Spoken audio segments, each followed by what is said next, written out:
Hello আমার প্রিয় বন্ধুরা, আমি হলাম রুদ্র। আমি পাখির খাবার বিক্রি করছি খুবই অল্প দামে।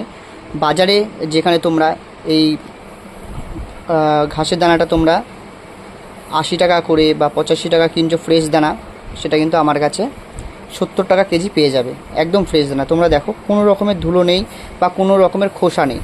তোমরা দেখতেই পাচ্ছ কোনো রকমের খোসা নেই, উড়ে কোথাও পড়ছে না। তোমাদের সামনে দেখো আমি তুলে ধরছি ভিডিওর মাধ্যমে। এটা 70 টাকা। এই দানাটা কিন্তু একটু ছোট, ঠিক আছে, কিন্তু পরিষ্কার দানা। দেখো পরিষ্কার দানা, একদম পরিষ্কার দানা, দেখতে পাচ্ছ পরিষ্কার দানা, 70 টাকা কেজি। আর এই পাশে ধান, যারা পাখিদেরকে ধান খেতে দাও না তারা কিন্তু অবশ্যই পাখিদেরকে ধান খেতে দিতে পারো, কারণ এটা গরমের জন্য খুব উপকারী। এছাড়াও অন্যান্য সময়ও এটা খুবই উপকারী। এছাড়াও আমার কাছে রয়েছে সূর্যমুখীর দানা, তোমরা দেখতে পাচ্ছ। এই দেখো 110 টাকা কেজি, সেটা কিন্তু মার্কেটে 120 টাকা বা 30 টাকা বিক্রি হয়। আমার কাছে 110 টাকা কেজি বর্তমান আছে। যারা নিতে চাও অবশ্যই আমাকে মেসেজ করো। আমার বাড়ি হচ্ছে আগরপাড়া, উত্তর কল্যাণপুর, 7,01,09 কলকাতা। ঠিক আছে, তাহলে যারা নিতে ইচ্ছুক তারা অবশ্যই আমাকে কমেন্ট করে জানাও।